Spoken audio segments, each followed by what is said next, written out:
my kind of comedy. Yeah. Yeah, we know this about you, Rob. Yeah. You're listening to Squawk Ident, an aviation podcast that explores the many pathways to an aviation profession, the challenges that a professional aviator can expect in today's marketplace, and we share many stories along the way.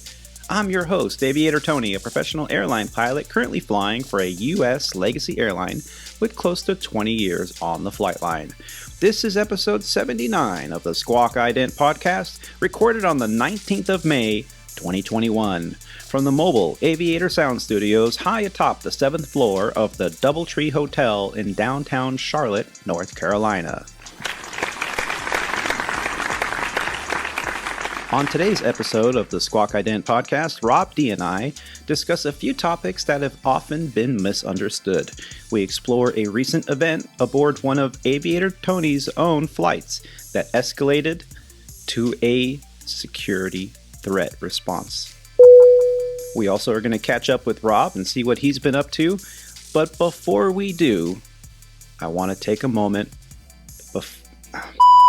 We explore a recent event aboard one of Aviator Tony's very own flights that escalated to a security threat response that caused the aircraft to return back to the gate. We'll talk a little bit about that.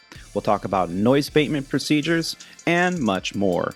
But before we complete our pre-flight for episode 79, I would like to take a moment to express our many thanks to Andy Lucia for joining us on episode 78 of the Squawk Ident podcast, entitled The 10% Are Always Looking Ahead.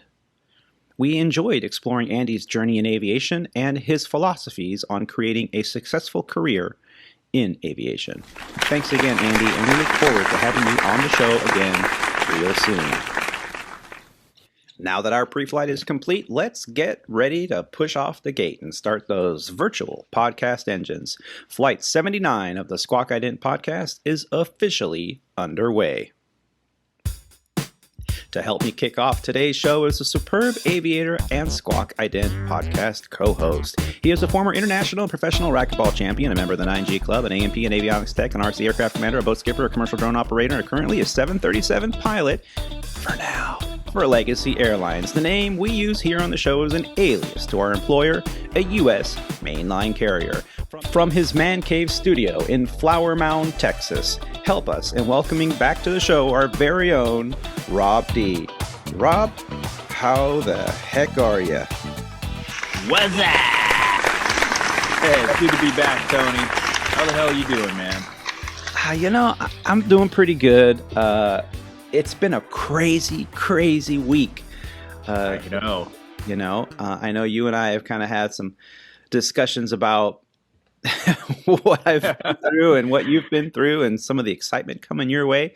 Yeah. What have you been up to? I know you had your final volleyball tournament. That was a big deal and pretty exciting. Yep.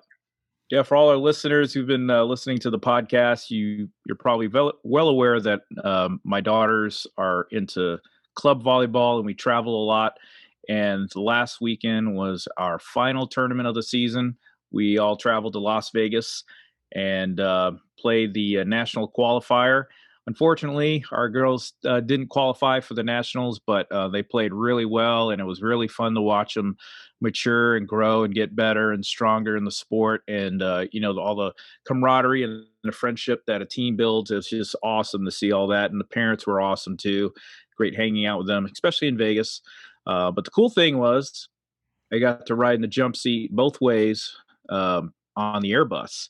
Wow. Which is something I don't get to do very often because I don't commute and I rarely non-rev. So it's great because I'm getting ready to transition over to the Airbus. So I'm going to be joining you on the bus. Yep, going to become a bus driver. I know. I got to make the jump, man. Not another bus driver. I know. I'm coming over to the I don't know, you wouldn't call it the dark side, but the the more relaxing side, I would I would think, because the I seven prefer to say it's the civilized part of the aviation. civilized, yeah. I got to learn how to speak French now and understand how these designers design this Airbus. But it's been going through some of the manuals already, and it looks it's pretty interesting.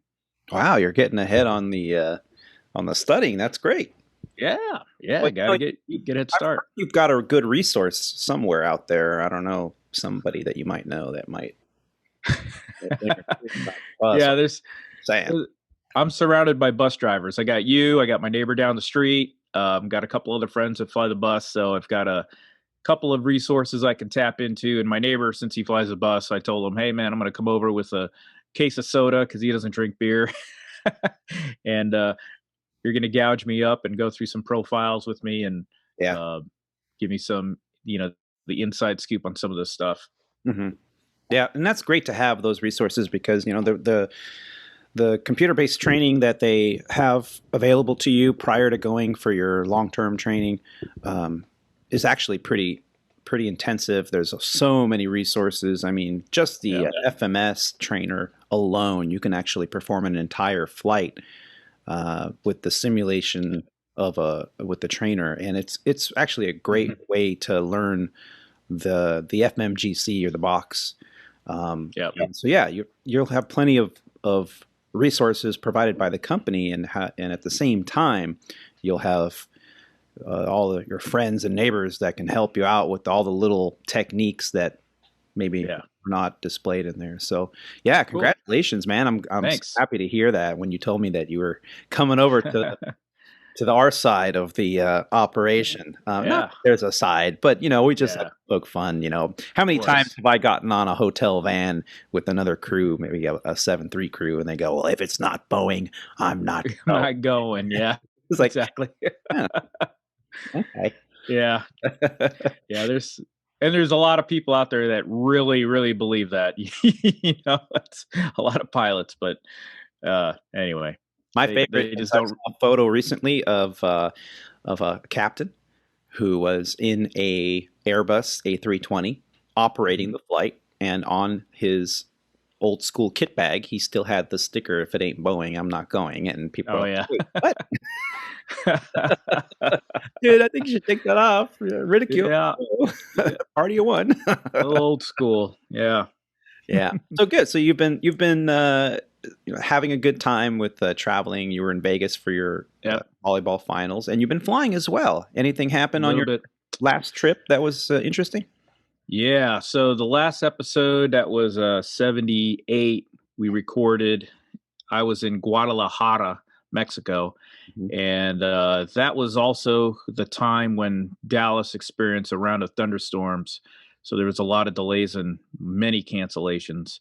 And coincidentally, I ended up canceled in Guadalajara for my next day's flight. So I ended up spending 2 nights, 3 days in Guadalajara, which turned out to be a blessing in disguise because I got to get out and explore the city, which is really beautiful. Never been to Guadalajara. It has some really nice, I guess you'd call it touristy areas, but just a lot of restaurants and shops and a lot of history, with the churches and all the, way older than any U.S. city and city in the United States. So it's just really, really beautiful to be down there, and the culture, and of course the food and the margaritas and the tacos and the carne asada. I mean, all that stuff is just fantastic. Yeah. And very, very, what would you call it? Inexpensive, $10 for a full meal with drinks. Yeah. Not only is awesome exchange rate pretty good, but things are relatively inexpensive. It's very enjoyable. Yeah. It's easy to get around the city with Ubers and all that stuff. We traveled in 2 Uber. I mean, usually everybody, compact cars and economy cars are the norm out there. So, they show up in a little Toyota Corolla. So 5 of us cram into one car, and the other, 7 people, or 5 or 6 cram into another car. So it's pretty tight quarters when you're traveling. But once you get there, it's awesome. You walk everywhere, and it's just great to be around everybody. And that leads me to my next question I was going to ask you. Did you venture out on your own or with your captain? It sounds like you went with your entire flight crew. Yeah, we did. So for lunch, it was just me and the captain because at the time, lunchtime, we weren't sure what our schedule was going to look like because of the delays. It was actually a rolling delay, which is for in layman's term, a rolling delay is just basically they keep pushing the time of our departure back further and further, and the reason for that was the plane hadn't even taken off from Dallas yet, so the inbound flight was stuck in Dallas. They couldn't get to Guadalajara, so um, we had a rolling delay, and so me and the captain decided to go out just to the restaurant nearby the hotel to get some lunch tacos. So we did that, and after lunch, we kept tracking our departure, and come to find out, it got delayed so far that we ran out of duty day, and we decided to get together with the flight attendants who we were going to fly back with. Um, the next, or who we were scheduled to fly back with. So we got together with the flight attendants and decided to go downtown and go explore a little bit and get some dinner.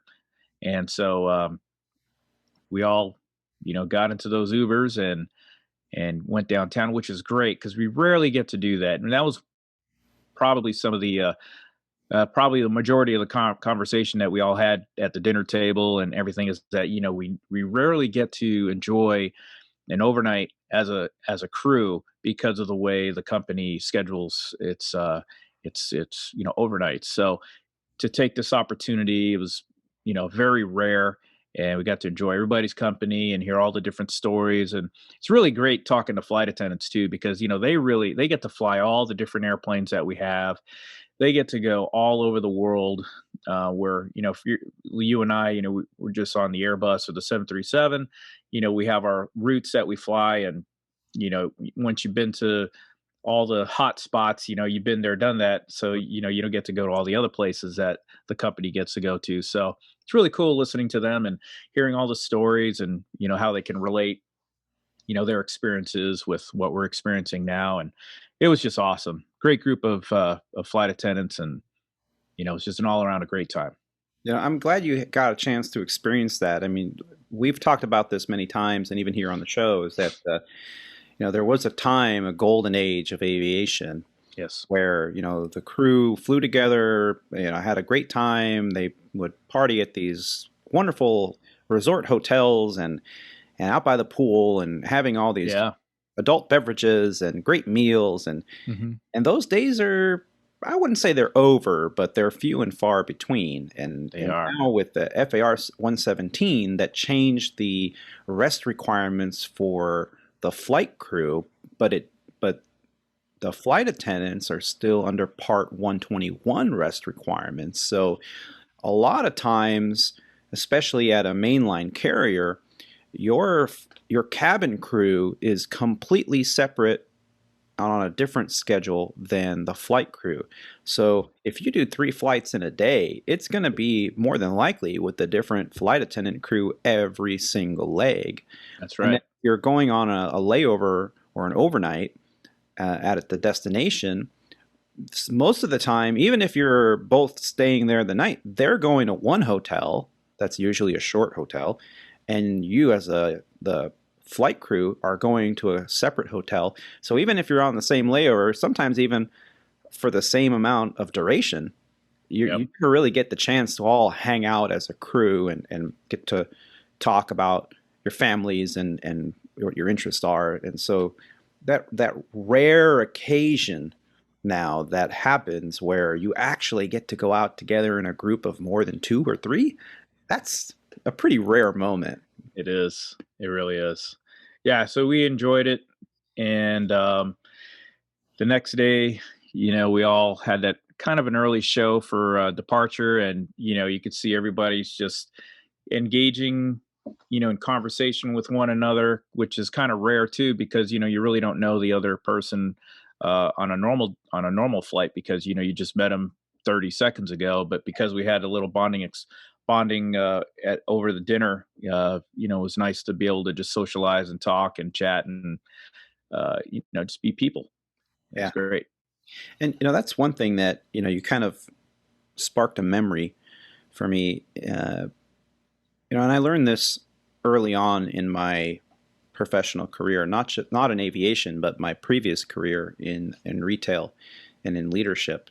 Um, when you have those bonding experiences with your employee group, that camaraderie, that barrier that is dropped because you now kind of feel like you know the other person a little bit, and you don't all have to like be kumbaya and in love with each other, but the fact that you've had some kind of personal bonding and a moment in time where you kind of get an idea or a sense that you get to know the other person, you're happier at work. You Sure. communicate better. The barriers of communication are dropped, and what that translates into is better customer service, because now the little things kind of bounce off of you, especially for flight attendants. And that's such a rare occasion where that cockpit door is more than just a security door. It is really a barrier.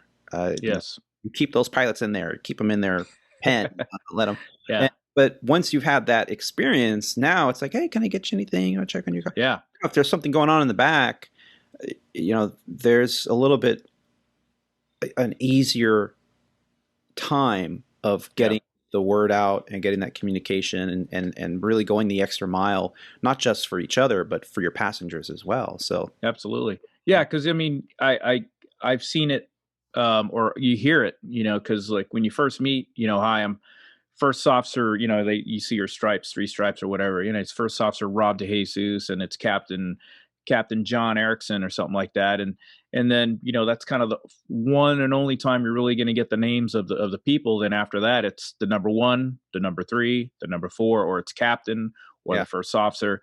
And, after you have a bonding experience like that, then, really quickly it becomes, hey, let's see if what Rob's doing or what Rob needs, or hey, let's see what John needs, or let's see what Susan needs in the back, or Patty or Rick, so you start using first names, and it becomes more personable, and I think you respond a lot more humanely or appropriately, and it just goes a long way. The human factors point of view is just totally different dynamic when you're on a first name basis and instead of titles and stuff like that. So exactly. Yeah. It just makes the whole trip more memorable. And, out of the year, you look back, you probably, if you're like me, remember maybe a half a dozen particular trips, and every single time either something crazy happened or you had one of these bonding experience, and you go, man, best layover ever, Exactly.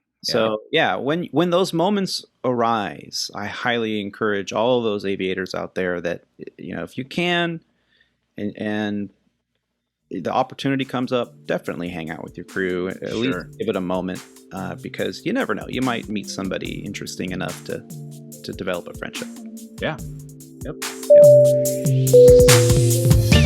Yep.